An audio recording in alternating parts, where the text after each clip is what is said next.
Ayan, what's up dribblers at mga shooters, kamusta? Kamusta po kayo? Gilas Pilipinas susubukang gumawa ng panibagong kasaysayan makalipas nga po ang 40 years ayon kay Coach Tim Cone. Tara, pag-usapan talakayin po natin yan. Matapos po akong maglambing sa inyo ng isang like, share, comment down below, and don't forget to subscribe and hit that notification bell button para lagi po tayong updated sa ating pong mga video at lahat po ng ating shoutout ay nasa dulong bahagi lang po ng video ito.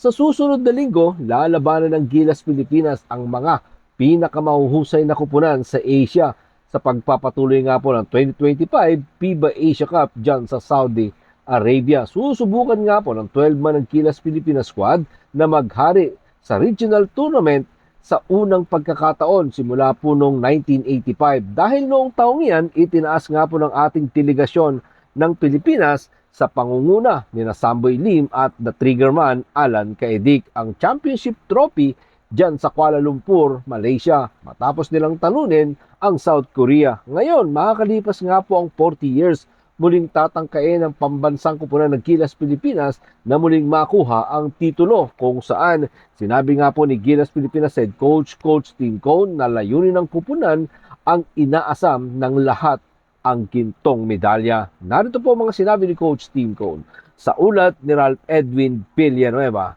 ng Philstar. Well, sasabihin ko ulit, ang layunin natin ay manalo ng gintong medalya. I mean, yun ang goal natin. We're gonna go out there para subukan manalo ng gintong medalya. Yan nga po ang gusto ni Coach Tim Cone.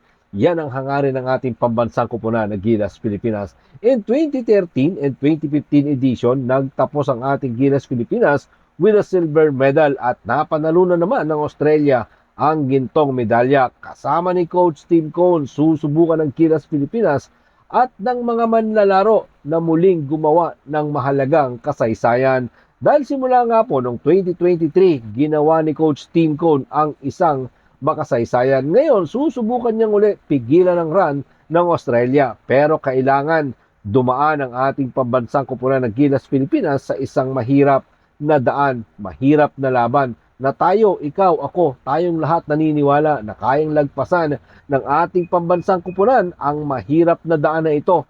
Pero ano nga kaya ang magiging landas ng world number 34 na Gilas Pilipinas? Gaano nga ba kahirap makakuha ng gintong medalya sa FIBA Asia Cup? For me, ang layunin ng ating pambansang kupunan ng Gilas Pilipinas na gintong medalya, kaya kung sakaya ang pag-uusapan.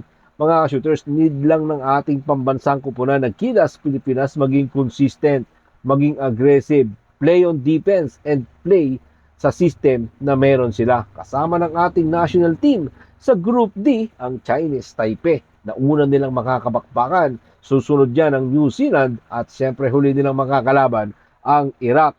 Unang makakalaban nga po ng ating pambansang kupunan ng Gilas Pilipinas ang world number 73 na Chinese Taipei on August 6. Medyo late nga lang po yan, 2 a.m. Manila time. August 7 naman, 11 p.m. Manila time, laban sa world number 22 na New Zealand. At lastly, again the world number 92 na Iraq on Saturday, 4 p.m.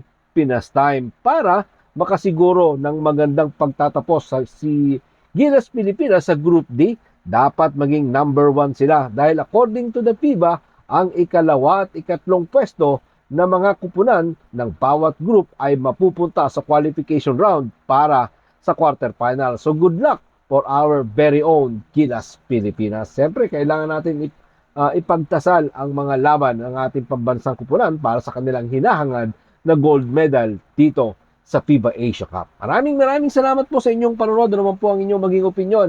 Diyan po natin yan pag-uusapan sa comment section. Ingat and God bless everyone. Adjourn, pero katulad po ng ating nakagawian, shoutout po kina